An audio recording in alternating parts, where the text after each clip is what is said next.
Hello, everybody, and welcome to episode 158 of the world's longest tenured Denver Nuggets spin-off podcast. Welcome to the fifth season of the DNVR Nuggets' Serbian Corner. My name is Miroslav Ćuk, and before we begin, please take a moment to like the video on YouTube. And if you haven't already, subscribe to DNVR Sports YouTube channel and the DNVR Nuggets podcast channel. The audio version is ideal for your commute or to make your office or home office time more bearable.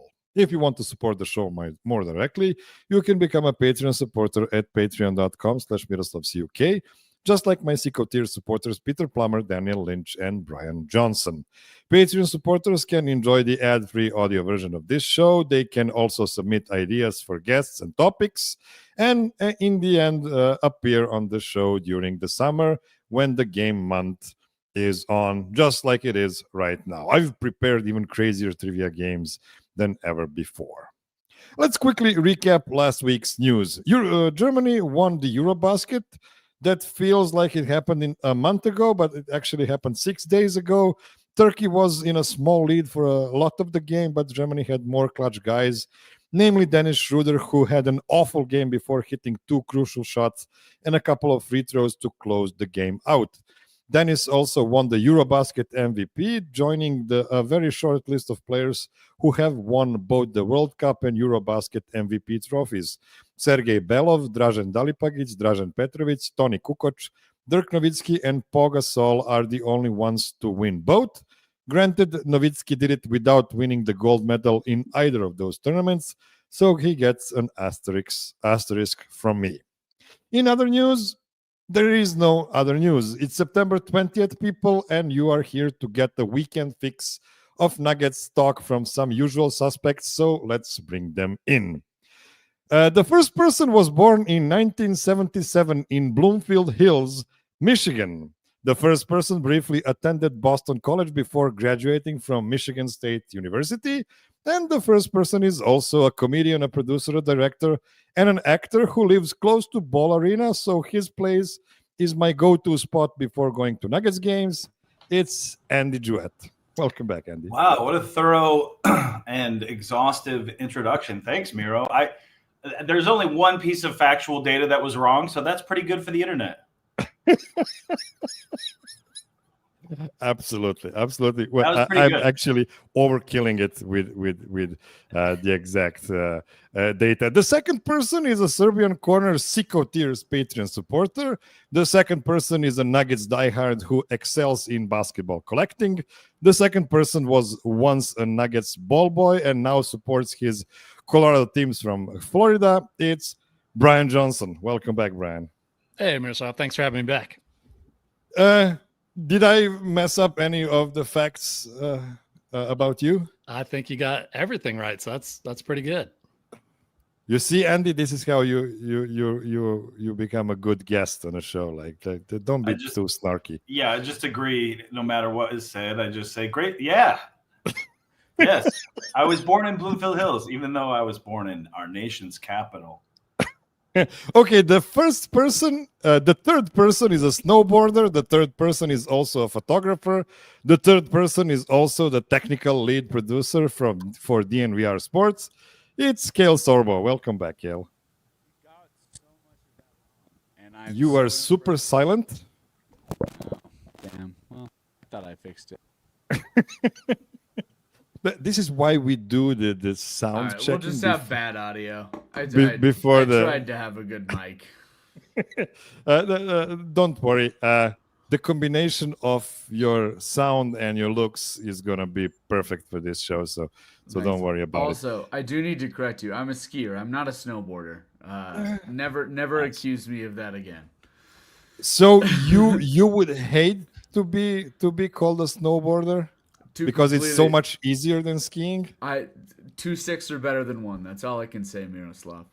I never tried the snowboard in my life. I was too afraid to do it. I did ski a bit. Like I have probably like 3 hours of skiing under my belt. So, I'm practically a pro now. So yeah, that's the way to go. So before we get to the meat and bones of this show, and again, I'm not talking about Minnesota Timberwolves camp in White Bones Highland. I wanted to ask you, what is your favorite off-time activity in September? Let's start with Andy. I definitely like, for a very brief moment, like I like baseball, hence my shirt, but I've de-escalated my involvement throughout the season because I don't know if you noticed, the basketball season takes up quite a bit of time otherwise. So I, kind of vaguely pay attention to the All-Star break in baseball, but then when it gets heated up at the end, it's really nice to like close quickly and then go right into basketball. So been watching the Tigers blow their 15.5 game lead since July 7th. They just lost as we started the podcast in the 9th inning at home. They are now 1.5 games ahead of first place. They've lost 14 games.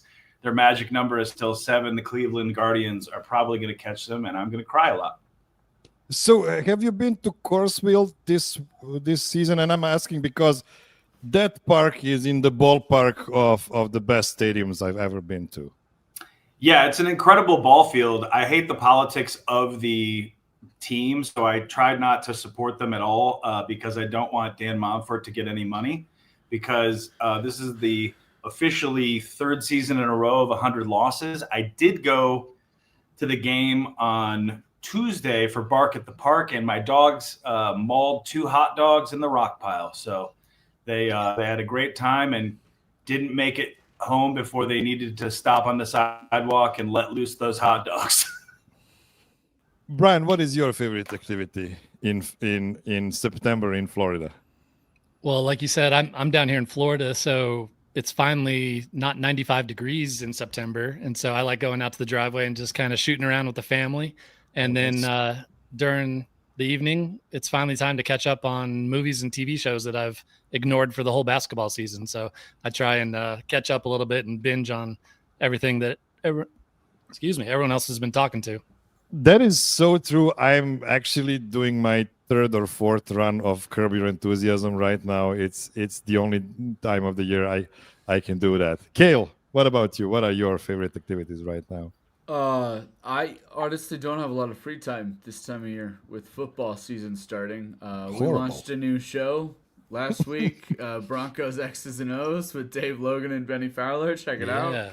First episode's awesome. And then we launched a new watch-along set 2 weeks ago that we've been rocking our watch-alongs from. I have not had a lot of free time. Once sports season starts, for those of us on the inside of the DNVR machine, there's not a lot of time. So I took a road trip in August. Got my vacation out of my system there. Did about 6,000 miles with my girlfriend. Went up to Montana, back down through the Grand Teton National Park for her birthday. It was amazing. But once I got back, it was a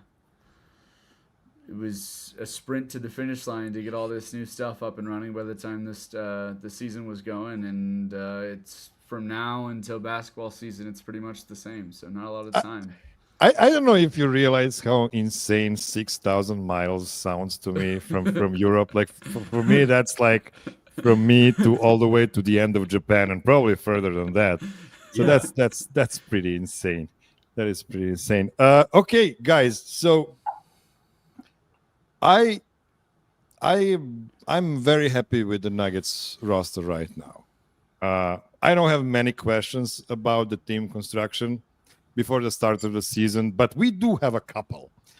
For today, my question is, are we sure we know who the backup point guard will be to start the season? And I know for most people, this question sounds like an insane one, knowing how incredible Bruce Brown was for the Nuggets 3 seasons ago. Yeah, 3 seasons ago. That's how long ago the championship was. However, I can tell you that I've heard from someone close to the team that Bruce Brown's name is not written in permanent marker in the team's rotation this season. Bruce played in 108 games in the last 2 seasons, averaged about 9.5 points and 2.5 assists per game on a handsome 2-year, $45 million contract, and had major knee surgery in the process. Bruce might come back and kick butts again, but he might not also. Now, what backup point guards get on the Nuggets is either playing a significant portion of their minutes with Jokic because Jamal is usually the stagger when Joker sits, or get upgraded to the starting lineup when Jamal sits, and that happens in about 18 games per season based on the last 3-season average. We know Bruce looked great next to Joker, plus 10.1 net rating in regular season and playoffs in almost 1,500 minutes. But Pickett was plus 15, granted in only 380 minutes. While Andy is trying to silence his dog, what would be the pros and cons for both Bruce Brown and Jalen Pickett getting that job? Let's start with Brian this time around. So I think I lean towards Jalen, and I would love to see him run the backup unit, just because with Big Val out there, I think he could run pick and roll, and then with all the shooters that we've kind of acquired, I think that'd be pretty legit as far as actually having a traditional point guard running pick and roll with a traditional big guy. So I think that would be a pro. Truthfully, I would rather Jamal not stagger and give Bruce and Jalen the opportunity to do that, just because we've seen Jamal stagger. And I know the reports are saying that, hey, he's really taking it serious this offseason. He's going to come in on fire, but like, just keep him with Jokic. We know that's amazing. We know what that looks like, and we also know what he looks like with the bench. And so I want to see what Jalen can do. I think that'd be a huge pro. What do you think, Kale? I think it's a bad assumption that Bruce is going to slide into that job. I also don't think Bruce is that natural of a ball handler. I think he didn't. I mean, even if you look back to the season where he was incredible with the Nuggets in that 23 championship run, he wasn't the backup one for like a huge chunk of that regular season. He sort of slid into that role come playoffs when you had a shortened rotation. I do think he's going to get the first crack at it this year, but I don't think he's a really natural one. So I wouldn't be so shocked if they at least do some experimentation there. If he's playing well enough in his defensive upside, when push comes to shove, when you shorten that rotation down in the playoffs and you get down to 7 or 8 guys, I do think it's probably going to be Bruce there. But during the regular season, I think Jalen's going to get a lot of run there, and I honestly think that's part of the reason they're keeping an open roster spot, is they know that backup one is a question mark. And so I wouldn't be surprised if Bruce proves to be a good utility bench player in other places on the roster, but isn't necessarily as good of a backup one as they were hoping in that bench unit, and they make a move at the deadline for someone who's more of a true ball handler if Pickett's not ready yet. But I think there will be ample opportunity for both throughout the season to sort of prove they've got their stuff, but I think Bruce will get the first crack at it. Like if you were to ask me opening night, who starts at backup point guard for the Nuggets, I think it's Bruce Brown, but I think there's going to be a lot of experimentation there, especially with the new coaching staff coming in and only having 6 days of training camp to give that all a shot. Andy, you have that put me in coach face right now, so I'm not gonna make you wait more. Thank you. No, I think that I mostly agree with everything these guys said. I think regardless of what who's technically on the depth chart is 1, 2, 3, blah blah blah, I think the biggest thing is who's going to be playing well in May and June. And so whatever we need to do to get to that point should be the design of the team. And I think we spent a lot of time worrying about, hey, are the Nuggets going to win 52 games, 54 games, all that stuff. I'd be just fine if they won 48 games, 46 games, and they roar into the playoffs with a head of steam and confidence because they're, Bruce feels good. Pickett's gotten a bunch of run and has a lot of chemistry and confidence he can carry into the playoffs. By then they're not feeling the missing Russ, hopefully. I think this is a great topic because we've talked about it before when I've been on, and I think Russ just eating up a lot of minutes is super undervalued because the season is so long and to your original point, I looked it up before the thing. I think Bruce played 41 or 43 games or something last year on 2 different teams, and then the previous year I think he played like 30 games on 2 different teams. So, and there's the surgery mixed in. So it's like, is he confident post surgery? Is he confident coming back to regular I have a home on a basketball team vibes?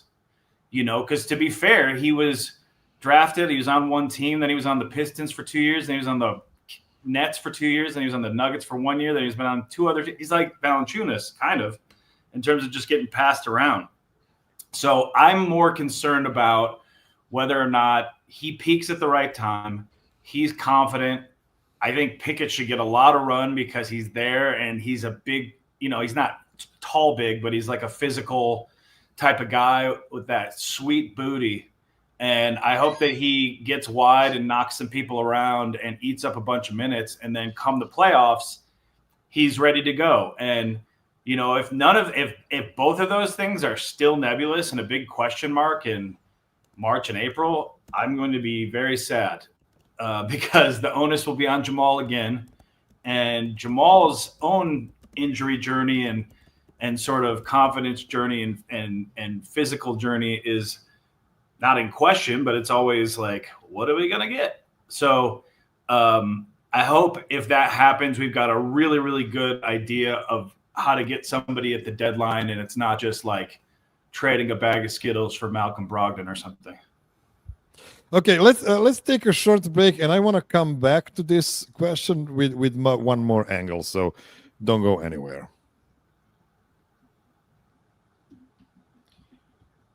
Okay, we are back. So I really liked what Brian mentioned about Jamal not staggering this season. That might be one of the possible solutions for the Nuggets rotation. This is something we have seen for many seasons now under Michael Malone. But when you have more guys available, you have more breathing room, I guess.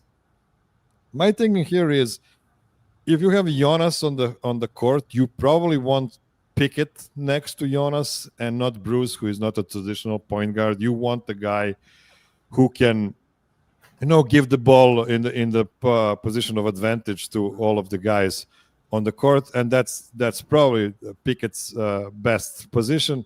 And on the other hand, if you have Joker on the field, we know Bruce works perfectly with him. You don't need a capital PG point guard with Jokic on the court. So yeah, I would be interested to see if there are some smaller stints available for all 3 point guards the Nuggets have, including Bruce in this list, and maybe with some shorter bursts of playing time, maybe the Nuggets can try to be even more dynamic, at least at the beginning of the season, until we have a big of enough sample to understand what goes well and what doesn't. What do you think about those combinations, Brian?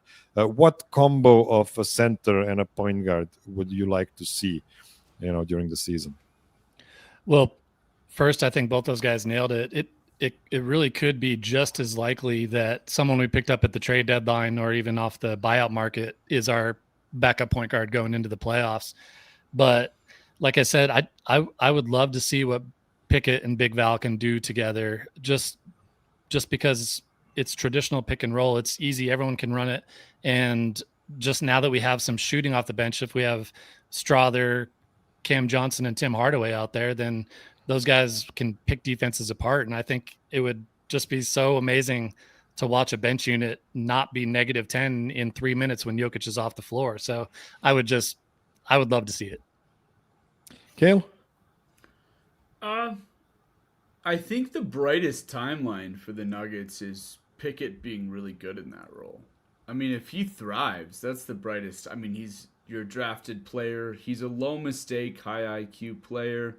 I think in that sense, he fits into the ethos of what they're trying to put together with this team. Like, it seems more likely than not that they're just looking IQ-wise. They just don't want anybody that's going to be in the wrong place at any given moment on the floor around Jokic. And so I think obviously that's a challenge when you're playing on the backup unit in Denver and you're going to have to be playing in non-Jokic minutes more often than not. But I think Pickett's ability, he's really good at, making an entry pass, which somehow has become an underrated skill in the NBA in 2025. Things like that I think could really work well with Big Val, especially if there's a couple of floor spacers out there, like Brian said. And I think that's the best case scenario. I'm not super confident in it happening. I also don't. Pickett plays super slow, and I think this starting unit is going to play pretty slow as is. So if you continue that pace in the bench minutes, I think it might be hard to keep pace. But he's a low mistake player.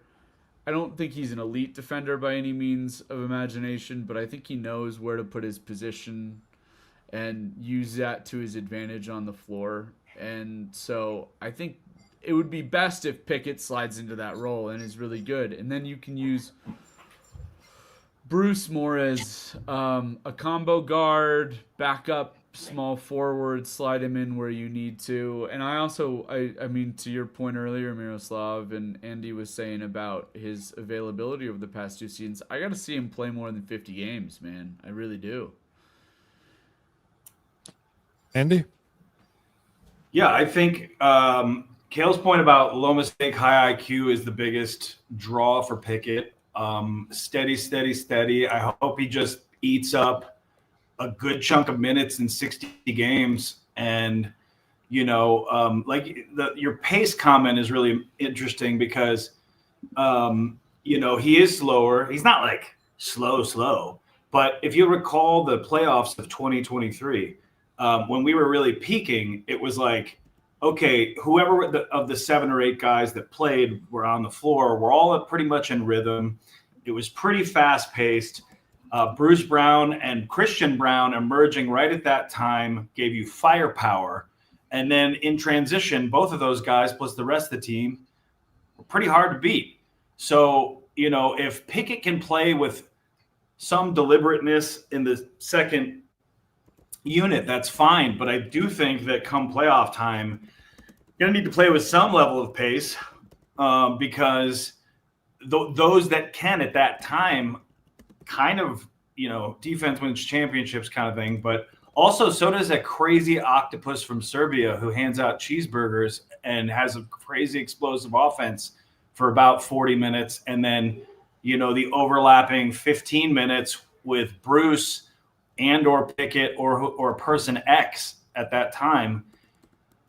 I don't think it's overstating it to say that it could be the difference. But I think with the low mistake, high IQ thing, the thing that Pickett could give them is, he's like a bulkier Monte Morris in theory. Like, as long as he doesn't turn the ball over and he handles things with care and he handles things competently.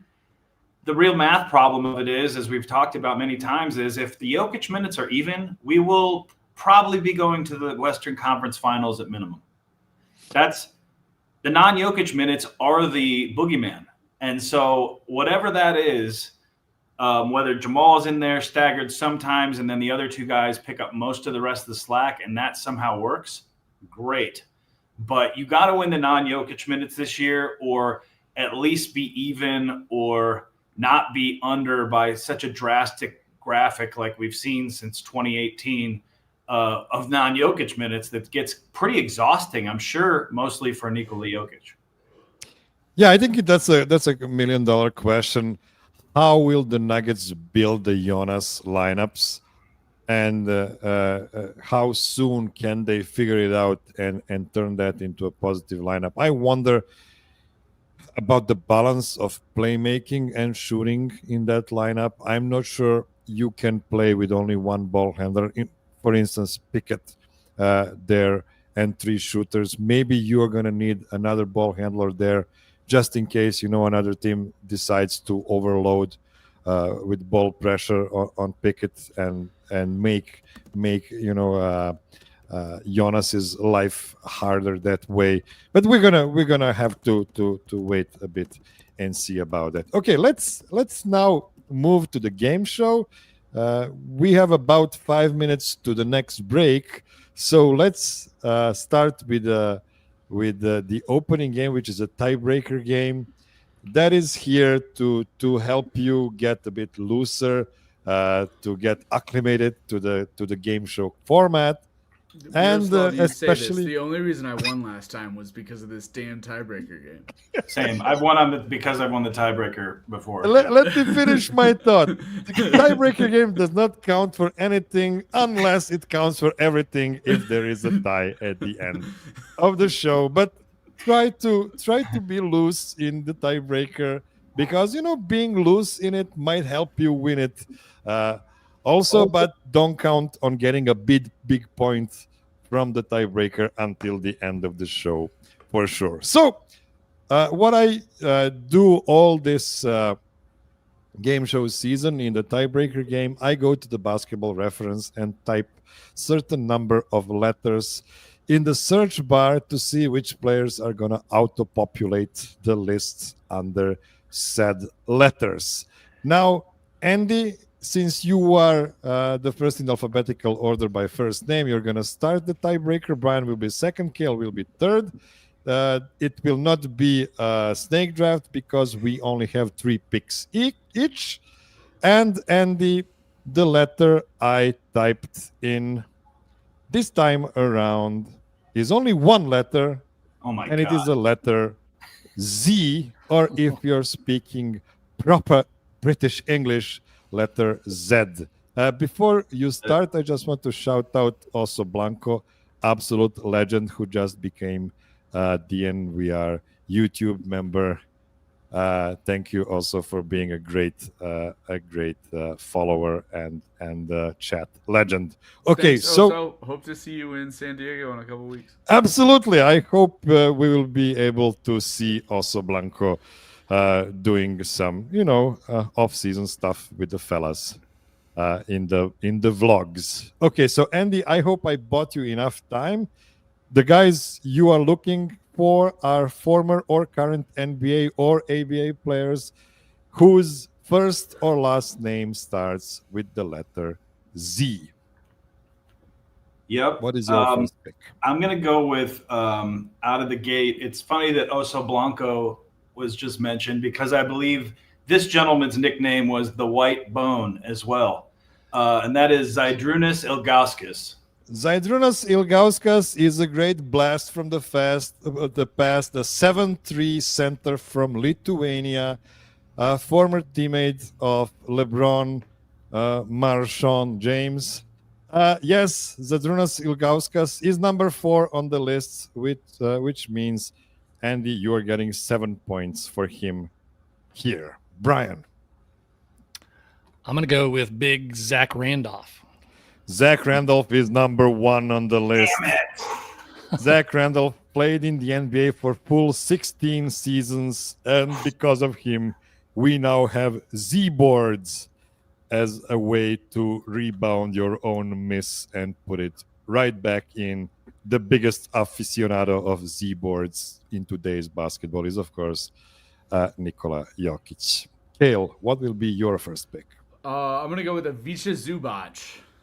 Ivica Zubac is, I believe, the highest ranked current player. He is number 6 on this list, which means, Kale, you're getting 5 points here. Ivica has been in the NBA since 2017 or 16-17. And yes, number 6 on this list. And I want to say that you guys guessed 3 out of 6 guys I expect you to guess on this list. This is a very hard list to get. Andy.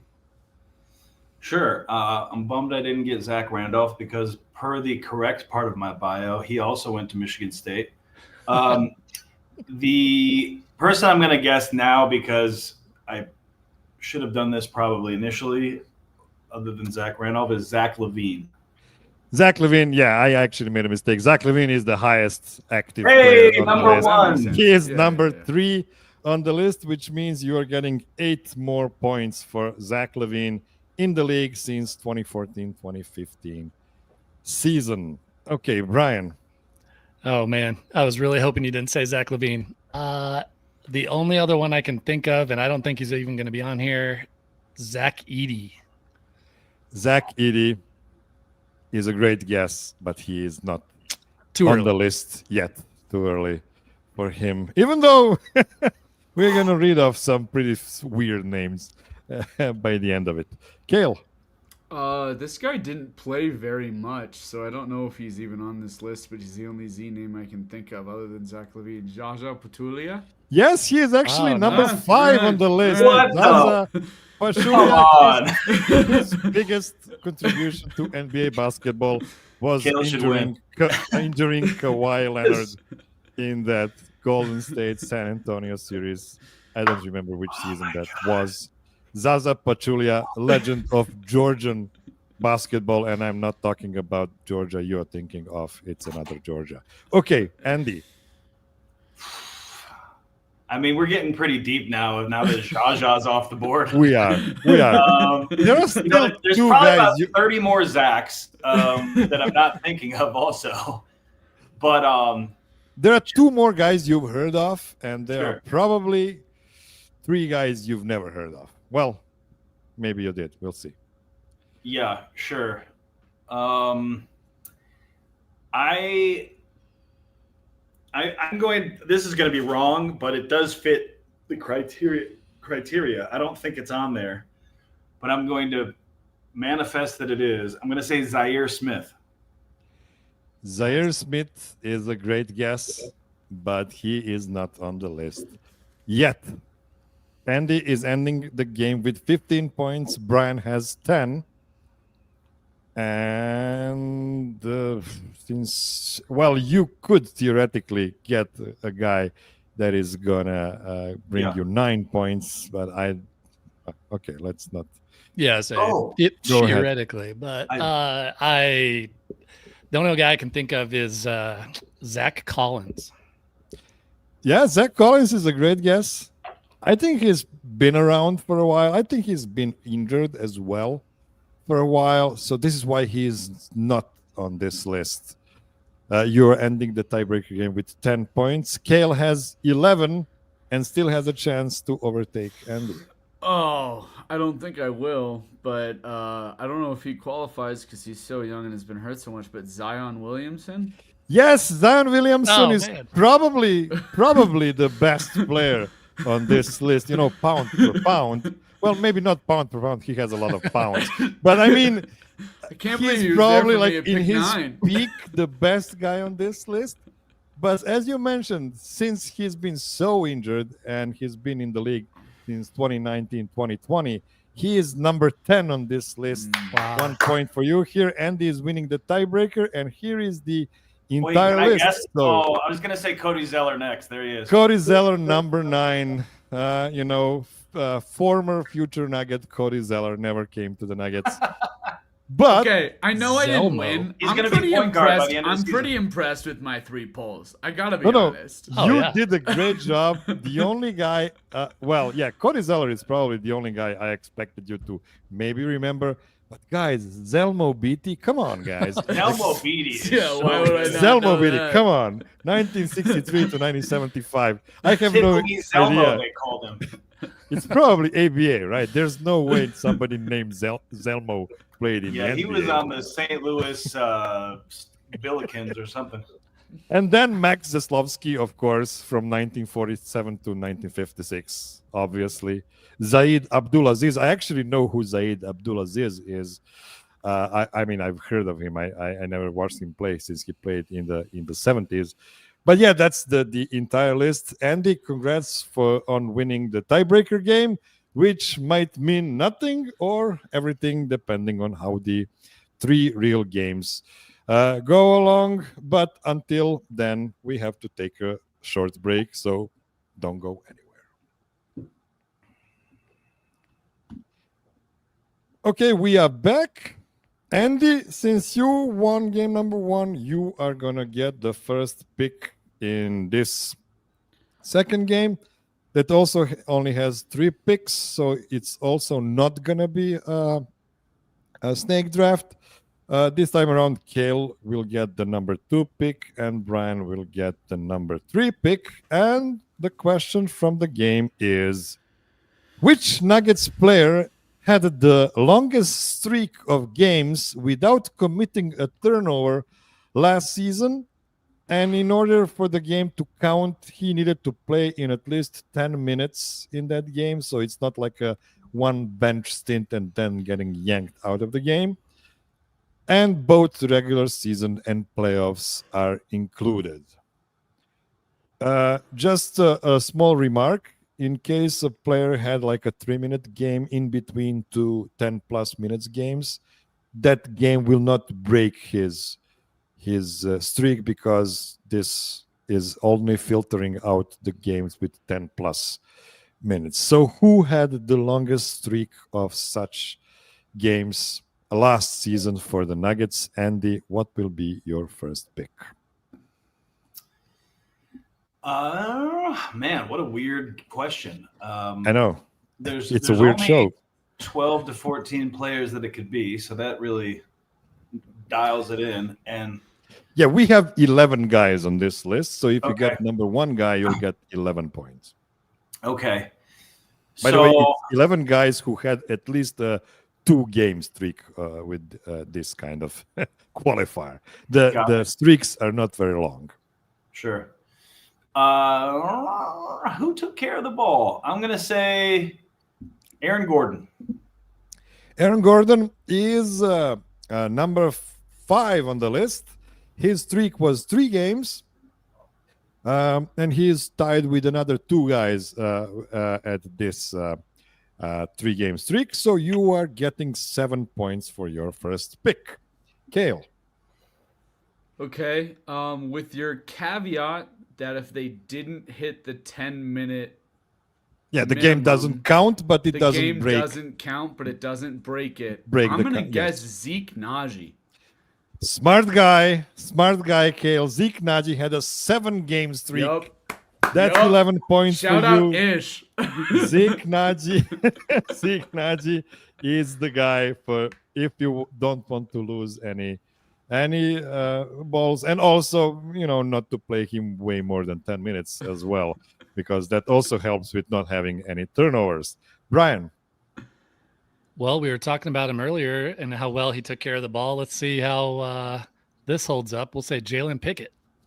Jalen Pickett is, just like Aaron Gordon, tied for number 5 with 3-game streak. So that's 7 points for you, Brian. We are back to Andy.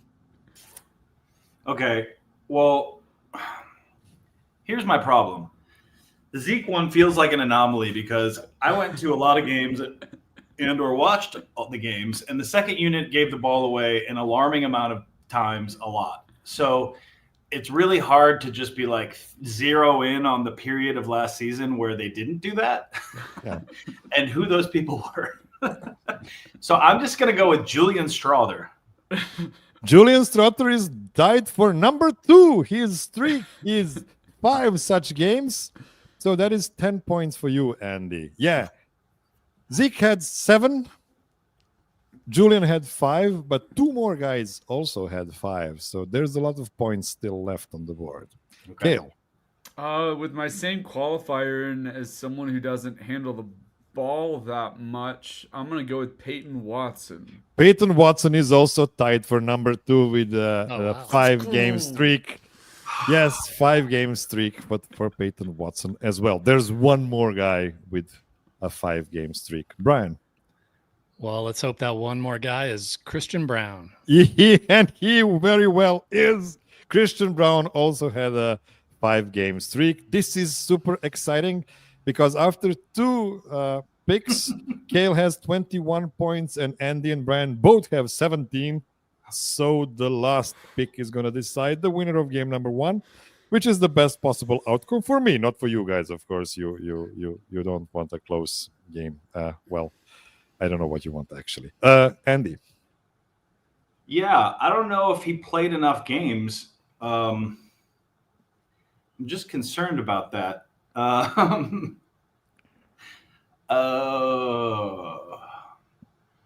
guess I'm going to say I mean, this is just so dicey. It's like, who even knows? I'm just going to say DeAndre Jordan. DeAndre Jordan is on the list. He had a 2-game streak, which so ties not gonna him do it. for what is it? 2, 4, Fifth. 6, 7, He's 8th on the list. That is 4 points for you because 3 more guys also had a 2-game streak. Kale. Okay, so I'm out of first and second, so it's not okay. You know what? I'm gonna You've guessed the top 4 guys on the list, Yeah. and then you guessed 2 out of 3 guys with a 3-game streak. There's only one more. I'm gonna employ the rule of Miroslav here and just take my chances and say that Jokic had a 3-game streak with no turnovers last year.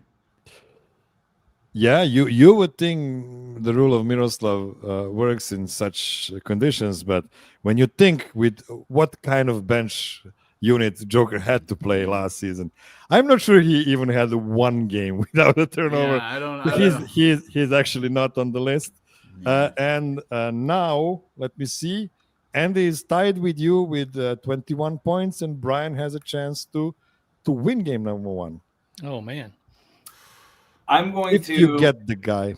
Oh, It's really a crapshoot. I'm trying to think. Andy, you already did your guess. We only have Brian's last guess. Oh, I'm sorry. Yeah. Brian is the last pick. Andy, you already are tied with Kale, and Brian can win it, or maybe not. I don't know how this is going to be true, but I just feel like it's Jamal. Jamal Murray is on the list. He had a 2-game streak, which means 4 points for you guys. This is so beautiful. We have a 3-way tie in a game 1, which means all of you are getting 1 big point from this game, or nobody's getting anything, however you want to put it. Aren't there more people? I'm not interjecting into your rules. I don't think it's fair to give away the 4th round because there is only 2 more guys to guess left, and you cannot do that with 3 picks. So yes, it's gonna be a 3-way tie, and I'm really happy about it. So all of Kale, Andy, and Brian are getting 1 point from this game. Let me show you the entire list. So it is completely smoked that. Oh man. Michael Porter had a 3-game, and then Hunter Tyson and Dario Saric both had 2 such games. Yeah, I mean, everybody was hard on Dario, but Dario did not turn the ball over that much. He just he didn't play. Smoked the layups. Yeah, I didn't think he played 2 games in a row. So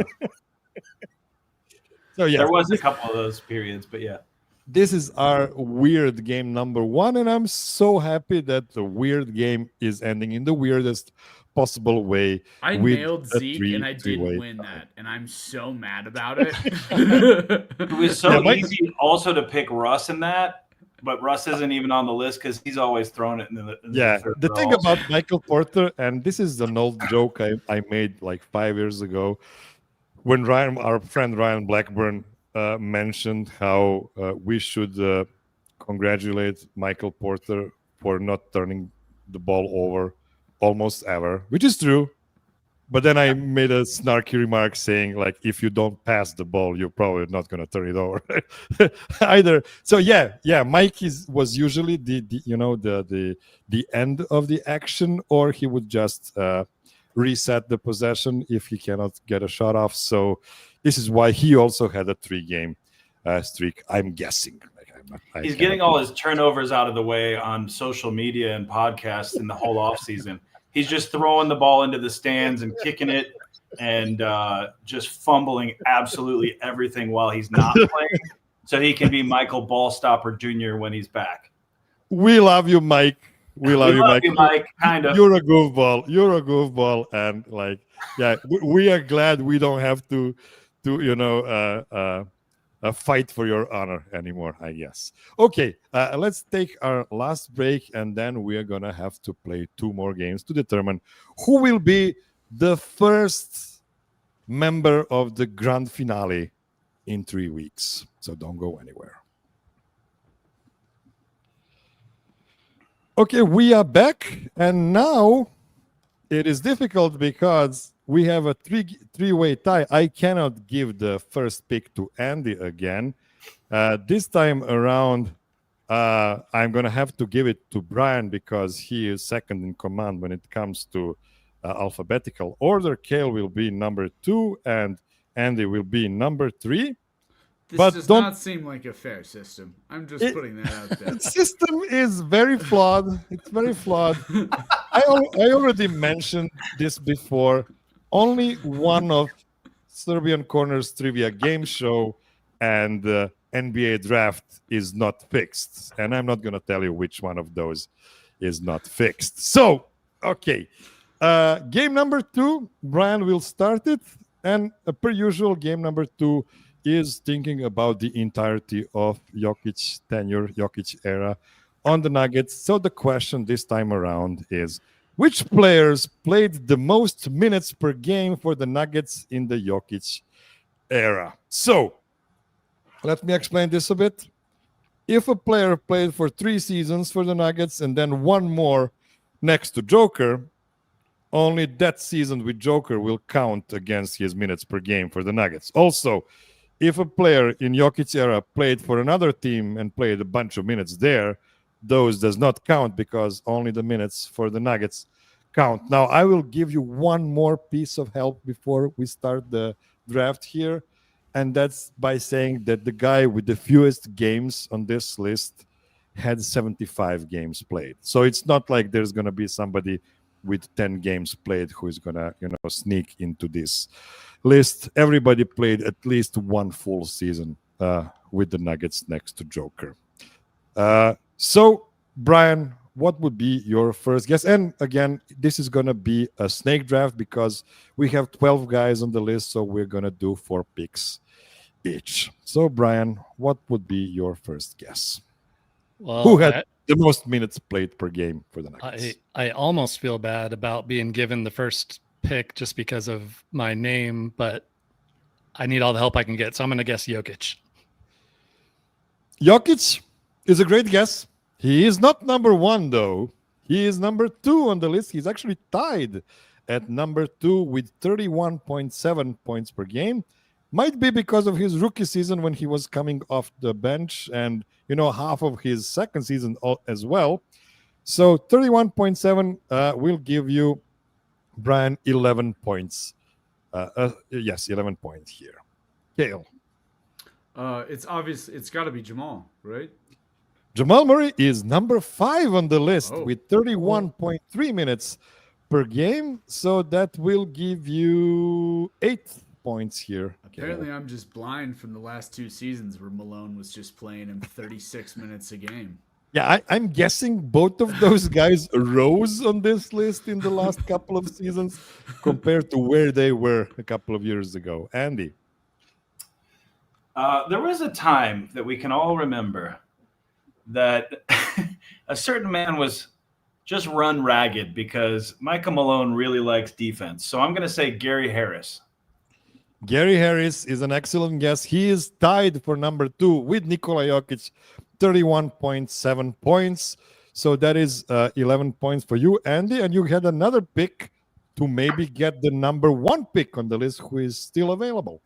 Sure. I think it's between, I'm not going to tell you who, but I shouldn't do that. Since it's minutes per game and not cumulative minutes, right?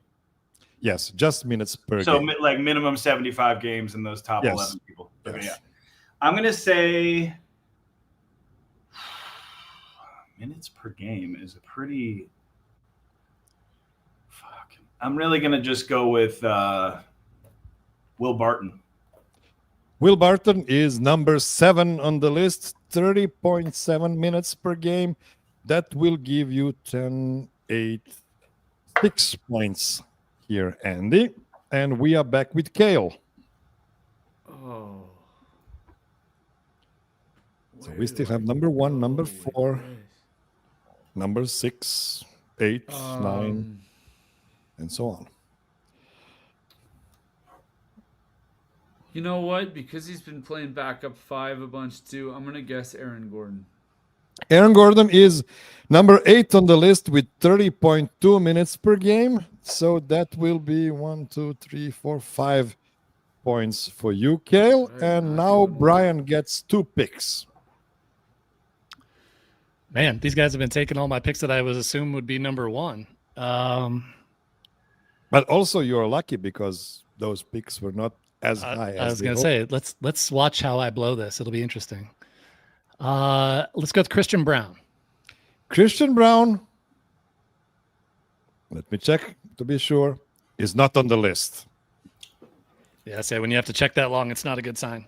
Yes, unfortunately. No, Well, you have another pick. How about MPJ? MPJ is on the list. He's number 9 with 29.1 minutes per game. So that will give you 4 points. Kale. You know what? I'm going to do it. Dad, it's Paul Millsap. Paul Millsap is not on the list. God. What?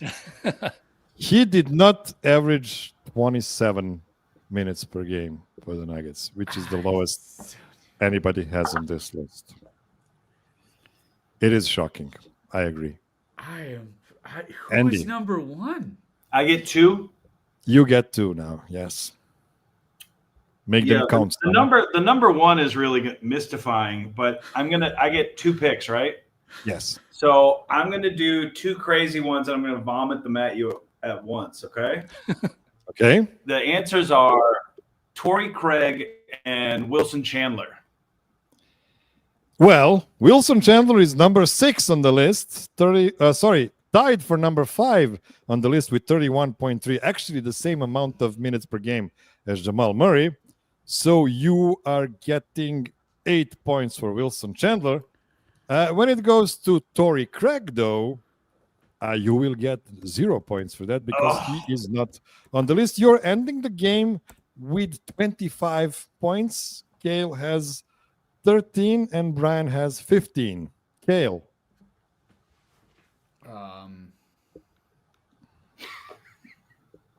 So I got my to God. nail If number Who Brian else played for the Nuggets? If, So I gotta if nail Brian number gets 1 the here, number even 1 if I pick, have it's a going to be chance. another tie. Oh, my God. So Ish is suggesting Gallo in the comments, but it's 75 games played minimum. There was only 1 season there, so I don't think it's Gallo. Yeah, he gets hurt every 10 minutes, so probably not. Who would be? Not a bad guess. It's got to be a starter from the last several years. Man.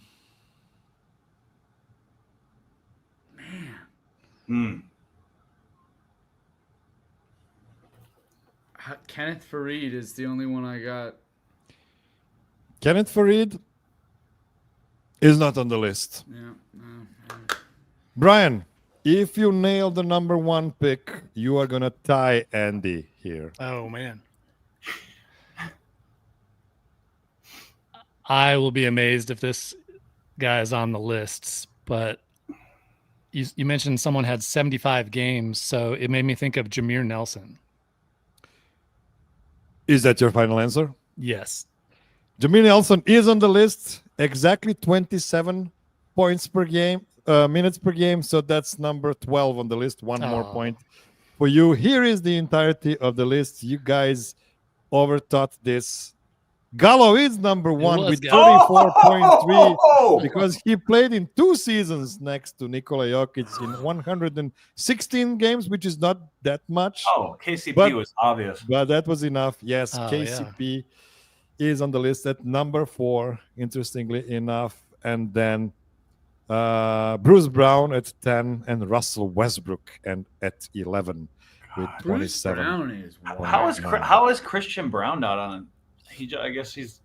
It's because of his rookie season. He played very few minutes in his rookie season. I did I not think actually Gallo and believe- Jokic played enough games next to each other. That's on Yeah, me. it was 2 seasons. It was 2 seasons, and They were both. He apparently, was hurt so much though.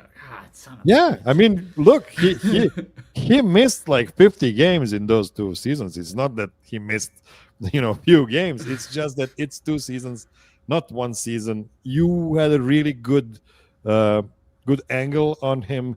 It's just that it was 2 seasons and not one. This is why Gallo is number one here by quite some distance here, almost 3 minutes more than Nikola Jokic and Gary Harris. So Andy won game number 2.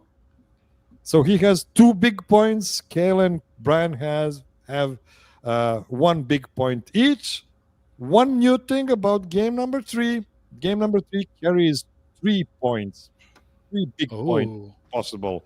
So if you get 2 combinations or 3 combinations, you can get 2 or 3 big points from game number 3. It's going to be even more different in the final game, in the final show in 3 weeks, but more on that when the time comes. So let's play everybody's favorite game except for every contestant ever on this show, and that is, can I have your full name, sir/madam? This is a name mashup game in which I create a long name by combining 2 people's names together and blending them in the middle. That sounds confusing, so here's an example. If I tell you the first person is a former Nugget drafted in 2014, and the second person is the most handsome DNVR Nugget outside of this show, your answer should be Gary Harrison Wind. Okay, so Andy, you are getting the pole position again because you won game number 2. Brian will get the second combination and Kale will get the third combination. So here are the first couple of clues for combination number 1. Andy. The first person was born in 1982 in Chester, Pennsylvania. The second person is not a person, it is a tech company. Oh, it's obviously Barney Google. No, hold on. Oh yeah, Barney Goog. Barney Goog was an amazing player, man. Goog, oh god.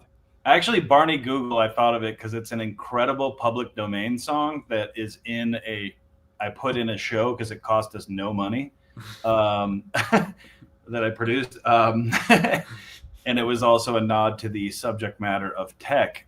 But, okay, so the first person, by my math, is 43 years old. That is correct. Chester, PA. I mean, come on. You must know everybody born in Chester. Yeah, no, right. Chester, Pennsylvania, of course. But then you go to the tech part, it's like Dan Oracle. I'm going to go ahead and punt, but reluctantly, because it's going to be super fun and obvious because this is ridiculous. Well, if making 2 guesses counts as punting, okay, I'll let you have this one. Brian, do you have an early guess? I am not reluctant at all. I am happily going to pass. Okay, Kale?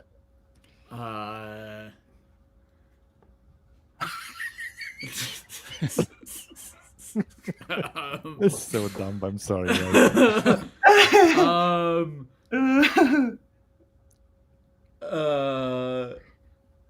David Appleman. That's not even Nice. accurate. But, sure, go for it. Oh. Okay. Wait, Andy, I have to give you the second pair of clues. Okay. Mm-hmm. The first person played for the Orlando Magic for 10 seasons. The second person is not the person, it is a tech company that invented the DVD.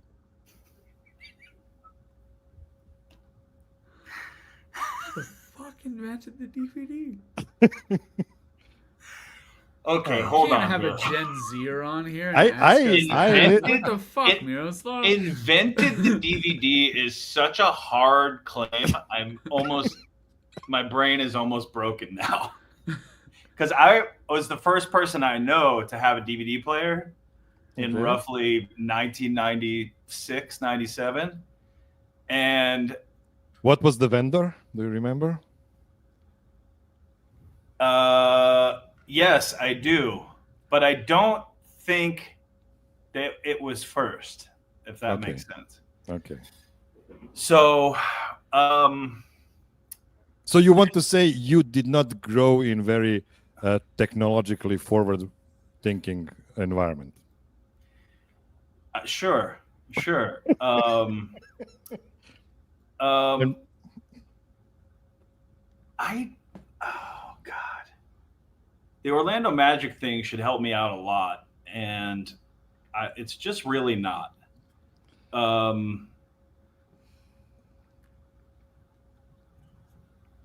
So I'm gonna say, who invented the DVD? I'm gonna pass. Okay, Brian. All my Orlando Magic fan friends down here are going to kill me if I don't get this one, but I have no idea. I'm going to pass as well. Okay, Kale. I just want to say how unfair this is. The DVD was already invented before I was born. This is not fair. But you're an old soul, Kale. You're gonna I hate don't the know. next combinations. I'm gonna say Wade Phillips because that's a tech company I can think of and a Broncos coach, and fuck you. That's actually pretty That's a pretty close. good guess. I have to say, Kale, that is a pretty solid guess. Pretty solid guess. Okay, Andy, the last pair of clues, I believe it's pretty easy, but who knows? Yeah. The first person played well for the Nuggets for 2.5 seasons, but wasn't extended so Jamal Murray would get the starting gig. The second person is not a person. It is a tech company that gave us Walkman, Betamax, and PlayStation. Oh, Miroslav, you've done it again with your funny little only add a little bit on the last syllable thing. Because the answer is, of course, the number 12 games per minute average guy during the Jokic era, Jameer Nelsoni. That is correct. Jameer Nelsoni is correct. That's the dumbest thing I've ever heard. I never I was said like, it's there's gonna no be way really- he's gonna. There's no connection to Sony. There's no way you could do it. So it can't be Man. that. But thank you, Miroslav. I'm for the proving guy us that wrong make- yet again. I'm the guy that made the Penene I- combination. So, like, come on. Like, Miroslav, cut it is me a some slack. miracle no one has jumped off of a bridge because of this game show. Okay, Brian, the second combination is for you, and I'm sorry in advance. Let's remind. I did get the point for that, though, right? Okay. You did. Let you. me put in 1 point for You Andy. didn't. here. You normally review that I got the point. or Andy someone- now has 3 big points, and Kale and Brian have 2, and Andy has the tiebreaker as well, right? Yeah, Andy's Yes. going for the clean sweep. Okay, we'll see. We'll see. Mhm. Everything can happen still. Yeah. Brian, the first person was born in 1987 in Riviera Beach, Florida. The second person was born in 1956 in Wareham, Massachusetts. I accept your apology and I will pass. I'm so sorry, man. Kale, Yeah, I'm gonna pass, dude. What? Andy,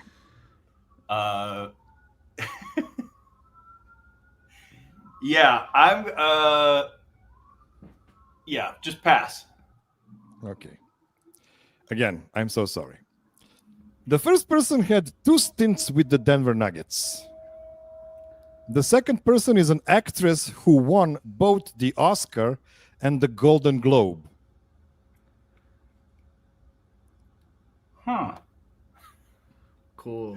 So we're looking for a 69-year-old actress who won an Oscar and a Yes, Golden but Globe in let- undefined year after a probably but 49-year career. Well, Brian will get the first crack at this. Obviously, easy. Exactly. Okay. I will get the first crack at passing. Thank you. Kale, Uh, can I assume you're passing too? yeah, go for it. Good assumption. Andy, not a lot of players had 2 stints with the Denver That's Nuggets. the thing that's tripping me up because in recent history, I've got a couple, but they don't fit the 38-year-old bill. But I'm gonna pass. Okay, Brian, the easiest pair of clues, but to be fair, I'm not sure they're really easy. In his first stint in 2014, the first person was traded together with Aaron Aflalo for Will Barton. In his second stint was in his last NBA season in 2016-2017. The second person will forever be remembered as Thelma in Thelma and Louise.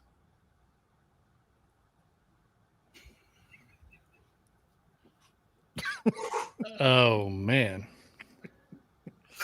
I'm so sorry.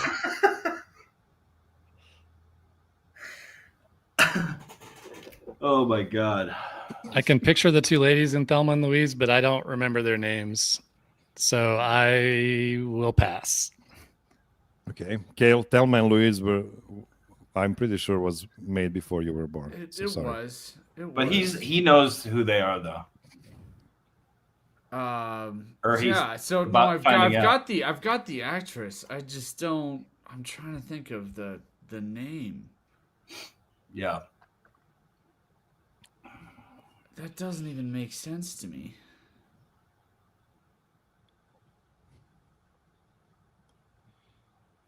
Oh God, who was he? God, this. Why would you pick a trade filler for this question? Before we started this exact combination, I said I was sorry. I mean, it's Gina Davis. I have to pass. I have no idea. I don't remember. I'm sorry. This is in my time. I was literally in college. This is terrible. Aju. This is a real problem because I don't think I have the person's name correct. The first person, because I think it's kind of like a person who didn't play very much, maybe. And I don't even think this is correct, but it's the only thing that connects to the name of the actor. Okay. And I'm trying to slow play it because I'm going to think of a better answer. Walter A. Gina Davis. Well, you tried. The correct answer is Alonzo Gina Davis. Dude. Oh my God. So Yeah, wait, Alonzo G was a guy He was. traded for two players that played? Well, he was traded together. He was salary filler in the Barton with deal. Aflalo I can't or Will remember. I Barton. couldn't remember his name. to Alonso save my Guy. life. Is it Alonso Guy, right? It's not I G. think It's it is Guy. Guy. Yeah, and the weird part is because Gina Davis's first name actually spells pretty weird. At least to me. I don't know. Maybe it's perfectly reasonable. No, she's But the only one. It's always G. Yeah. Yeah. Yeah. So yeah, that's the weird part as well. If you're not thinking about the exact spelling of her first name, it's really difficult to make this connection. But now we go to Kale for the last combination that will hopefully be a bit easier than this one. This one was possibly the nastiest combination I ever made. Okay. Andy. The first person was born in 1991. I'm not saying where. The second person was born in 1968 in Carlsbad, California.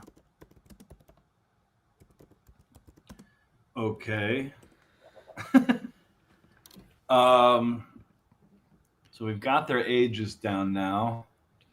Carlsbad could be a help. Okay. I have some ideas. Okay, I'm going to pass. Okay, Brian? I will also pass. I have no ideas. Kale? Wasn't I supposed to have the first go at this one? Oh, you're right, Kale. This is your combination. Let him go twice. Let him go twice because this is No, of course he will get the first. I mean, I'm crack going at to the pass second anyway, combination. but Yeah, I'm okay. just confused. So worked Kale, out. yeah, you are complete. You're absolutely right. the integrity of the game has maintained. Yeah, okay, yeah. Thank God nobody guessed on the first guess. Like, come on, guys. The first person was born in 1991, and the second one is 68. Come on, guys. Okay, Kale, second pair of clues. The first person went to the University of Memphis was drafted by the Portland Trailblazers. Oh, The second person is the owner of a company called Birdhouse. oh. Okay. So it's obviously Will Barton. Why would I know a Birdhouse owner? Birdhouse. Is that a production company? Birdhouse. No, Birdhouse is it's Will Barton, Tony Hawk. Will That Barton, is Tony correct. Hawk. Amazing job by Yes! Wilbur Tony Hawk is the combination, and look how casually those two guys look together. Like, come on, like the two smoothest operators ever. Yeah, Wilbur Tony Hawk is the correct answer. By the way, Kale. the only reason I got that, I worked at a bike shop and a skate shop. That was my first job. That's the only reason I knew that. Yes, Wilbur Tony Hawk is correct. So, in the third game, both Kale and Andy get 1 big point each, which brings us to the grand total of 3 points for Andy, 2 points for Kale, and 1 point for Brian. Andy will be our first grand finale contestant in 3 weeks. Hopefully, he'll be able to make it. Hopefully, no gigs are made for that date. Like, we'll see. We'll make it happen. Maybe move it to Sunday or something like that. We'll see what happens there. But Andy, since you are our winner today, you get to make your first Vietnamese clothing store plug. Or whatever you want to Shout do. out International Man at Mississippi and Chambers. It's a great place to get men's clothes. If you need to get tailored, go see Sam. She'll hook you up. Tell Brian, the owner, that you heard it on Serbian Corner. And I just want to give a plug for, I'm about to go to Boston to the set of Super Troopers 3. I'm going to plug it. Oh, really? I'm Breaking assuming news on Serbian Corner. big news Super on Troopers Serbian 3 Corner. is coming. It's filming right now in Massachusetts. It'll be out next year. So let's do that. And then let's give it up for Bob Redford. Collars up all fall for Robert Redford. Just pop your collar, be a man, have a weird haircut, be confident, take care of other people, and exalt art. Yeah. Brian, anything to promote, plug, or just send a message? I don't to have the universe? anything to plug. I did see 555-ish in the chat earlier, so we are all patiently waiting for him to make his big announcement of what he's going to be tracking next year. So looking forward to that. Like, you can do it on Serbian Corner too. Like those other guys. Like, I know they're handsome and everything, but come on, look at me. Okay, Kale, do you want to plug all the shows you're doing right now? Yeah, real quick. We're gonna be in San Diego the 30th through the 6th. If you guys are out there, please hit us in any of our DMs, or you can email me, kale@thednvr.com, or you can email wind@thednvr.com. We're looking for stuff to do. We're gonna be out there vlogging, doing some cool things, maybe making a documentary. Some fun stuff. Check out Broncos X's and O's with Dave Logan and Benny Fowler. Brand new show, higher production quality than we've ever done before at DNVR. Go check it out, please. We're putting a ton of effort into that one. And then obviously DNVR Nuggets podcast, Monday through Friday, 5 days a week, 2:15 p.m. Mountain Time. And yeah, come hang with the fellas whenever you get a chance. I mean, you have a chance to appear on a DNVR documentary. I mean, I was once in a DNVR documentary. It's not that big of a deal. I'm just kidding. That's the best thing ever to happen to me. It's something I enjoyed so much, and you're going to enjoy it as well. Also, Blanco, I mean, obviously, like, you need to be there. And that is all I've prepared for you today, my dear listener. And please take the word prepared very loosely. Be well, be safe, be kind to everybody. Call your mom. And until next week, I'm losing my breath and my voice. The new champion of Puerto Rico, guy who won his first trophy in his career at the age of whatever, 38, Danilo Gallinari.